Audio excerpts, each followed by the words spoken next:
The WNBA just got exposed in the most embarrassing way possible. Legendary USA Today journalist Christine Brennan decided she'd had enough of the nonsense and dropped a truth bomb so massive it practically flattened league headquarters. We're talking about receipts, pettiness, and a complete gutting of the WNBA's credibility when it comes to how they've mishandled Caitlin Clark. It's a brutal look that should have everyone from the commissioner's office to jealous vets shaking in their squeaky shoes. And seriously, what do you think? Is this epic faceplant by the WNBA all about jealousy over Caitlin Clark, or is it straight-up clown-level incompetence? So, here's how this absolute soap opera began. Christine Brennan, who's basically covered more women's hoops than half the players in the league have spent years on Earth, decided to write a book, and not some cutesy, yay girl power fluff either. Nope. She went full investigative pitbull, tearing into how badly the league bungled the once-in-a-lifetime Caitlin Clark moment. This wasn't just a spicy hot take. This was scorched earth journalism, and the aftershocks are still rattling the WNBA. Brennan didn't come to hand out participation trophies. She pulled back the curtain on exactly how clueless, jealous, and frankly lazy the WNBA powers that be were, when the biggest star women's basketball has ever seen dropped into their laps. Caitlin Clark isn't just another prospect. She's the singular force who took the WNBA from background noise to center stage.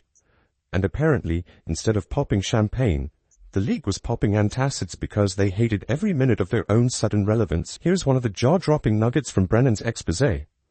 The day after Caitlin officially declared for the 2024 draft, she rang up a senior league official for their take. You'd think there'd be fireworks, right? Hype? Confetti cannons?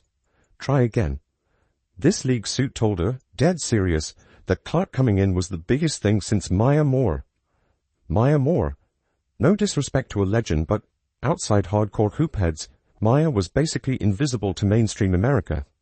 Folks couldn't have picked her out of a grocery line, and this is where Brennan's decades of experience shine. She instantly knew what these clowns didn't. Caitlin Clark wasn't just another great player. She was about to become a cultural avalanche, one that would bury every stale narrative about the WNBA being a niche sport. While these clueless execs were busy comparing her to stars who barely moved the viewership needle, Brennan could already see that the entire nation was about to be strapped in for the Caitlin Clark show. And how did the league respond to this priceless heads-up? They sat on their hands and did absolutely nothing. It's almost impressive how incompetent you have to be to miss the easiest marketing layup in sports history. But it only gets more jaw-dropping. Brennan's book lays it all out. The WNBA suits didn't just fail to prep for the Caitlin Clark effect, they couldn't even imagine it. They were so resigned to being the perpetual backbench of pro sports, so used to irrelevance, that they literally couldn't fathom a world where people cared about their product. Picture running a bakery and being stunned when people actually show up to buy bread. That's the level of pathetic Brennan uncovered, and it's not like nobody saw this coming. Brennan's reporting makes it crystal clear that plenty of journalists and even YouTube creators had been following Clark since her Iowa days, already waving neon signs that she was something special. Her fan base was massive, engaged, and ready to buy out arenas the second she turned pro. But the WNBA front office apparently couldn't even be bothered to look up from their spreadsheets. Meanwhile, the stats tell the entire story. In 2023, the Fever's attendance hovered around 4,000 per game, about the size of a Texas high school gym on a slow Tuesday. Then Caitlin Clark arrives for a preseason warm-up and suddenly fans are lined up outside 2 hours early, like it's a Taylor Swift concert. The building security was literally stunned. They'd never seen anything like it, so how did the WNBA capitalize on this tidal wave of new fans? Did they roll out the red carpet for their generational cash cow? Try orchestrating dazzling media campaigns? Of course not. They responded like grumpy old neighbors, practically annoyed that all these new eyeballs were finally paying attention. It's almost like they preferred their little pond to suddenly being the ocean. Absolutely unreal. We got grown men on talking head shows wanting to fight each other over women's basketball and talking about it, right? We've got all these hot takes about all this going on, Christine.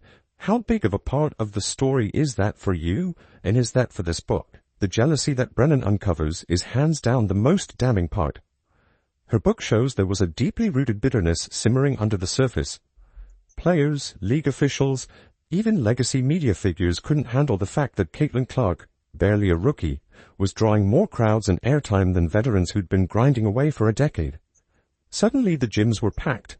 The ratings were through the roof. Every podcast wanted a piece, all thanks to Clark.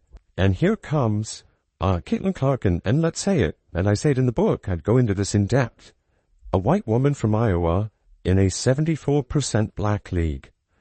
That's an issue. The book is the first real journalistic look at this entire season and at Caitlin Clark and what she's done and all these issues that are out there. No holds barred. I shy away from nothing.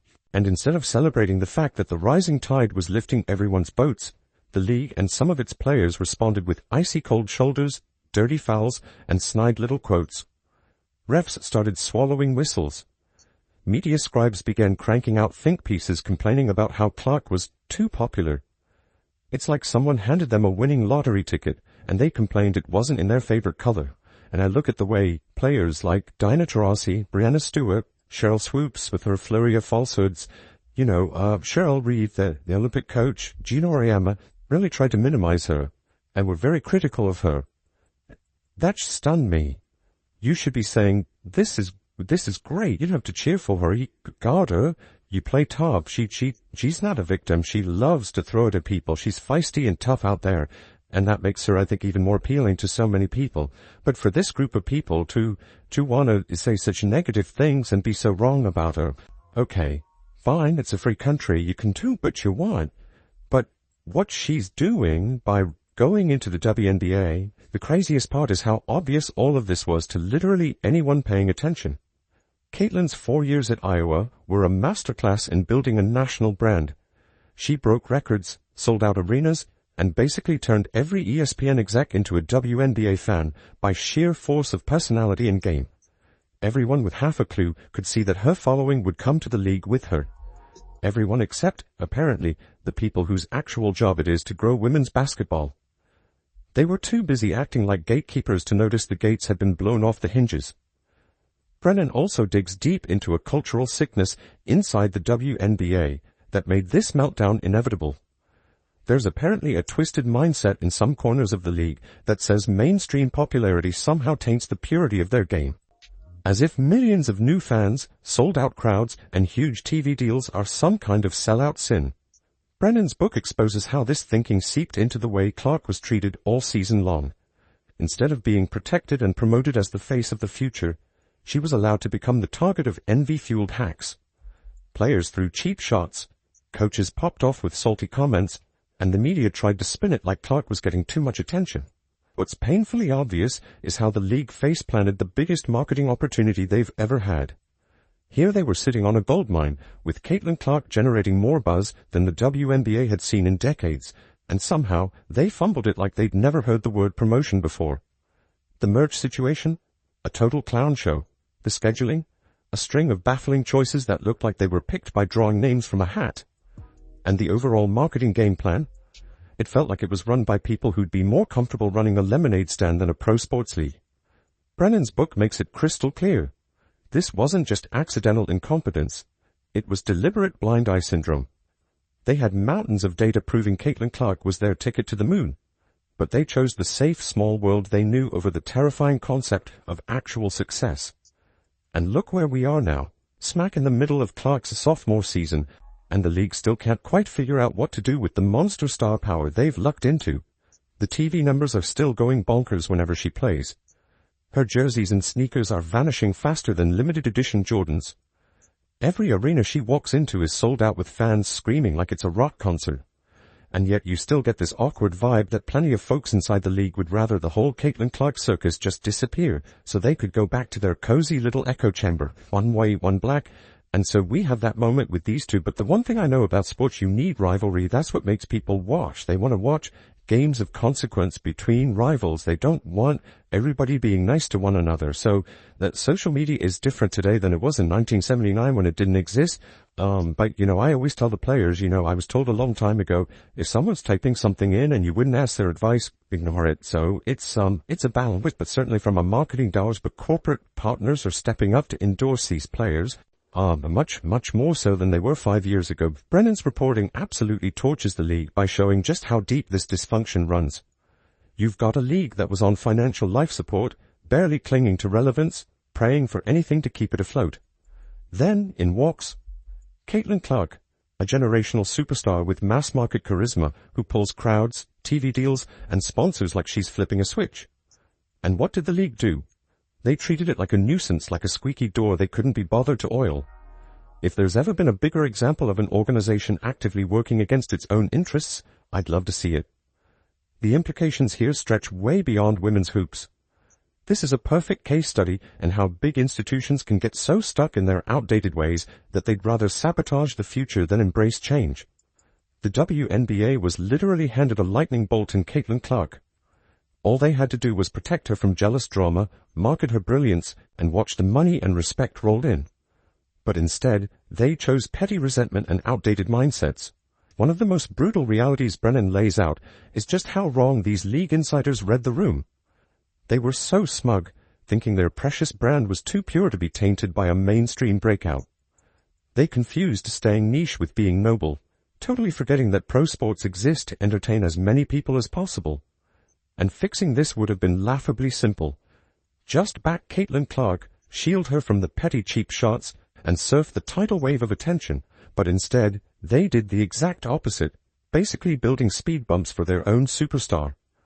Brennan also tears the lid off how new media, the YouTubers, TikTokers, indie reporters, saw all of this coming while the old guard was still dozing. These online voices understood that Caitlin's appeal wasn't limited to hardcore basketball junkies. She was about to become a pop culture mainstay. Meanwhile, the WNBA was stuck in 1998, playing catch-up and fumbling every chance to modernize. From clueless PR blunders to bizarre scheduling that hid marquee games in no-viewership time slots, they proved over and over how out of touch they were. This wasn't just an oops moment. Brennan makes it painfully obvious. It was almost self-sabotage. The WNBA had the easiest slam dunk of their existence with Clark, yet they treated her like a problem to be contained, not the miracle growth engine she clearly was. Even worse, this rotten attitude seeped straight into the locker rooms and coaching staffs. Instead of realizing Clark was good for everyone's bank account, too many players and coaches acted like her spotlight stole from theirs. Newsflash, it's called "A Rising Tide Lifts All Boats," not "Caitlin's attention means you sink." And don't sleep on the global stakes here. Women's hoops is blowing up overseas, and the WNBA had a golden chance to plant its flag as the world's top destination. Caitlin's not just an American sweetheart. She's drawing fans from every corner of the globe. But instead of riding that international momentum, the league's petty dysfunction literally became part of the worldwide story. Brennan's book even details how the on-court cheap shots against Clark weren't just competitive fouls. They were part of a whole ugly culture determined to cut her down to size. Those hits, those hard fouls, the constant trash talk, that was the league's internal jealousy turning into physical intimidation right on national TV. And where was Kathy Engelbert during all this? Where was the commissioner whose entire job is to protect the league's biggest assets? According to Brennan, either clueless or complicit. Neither is a great look.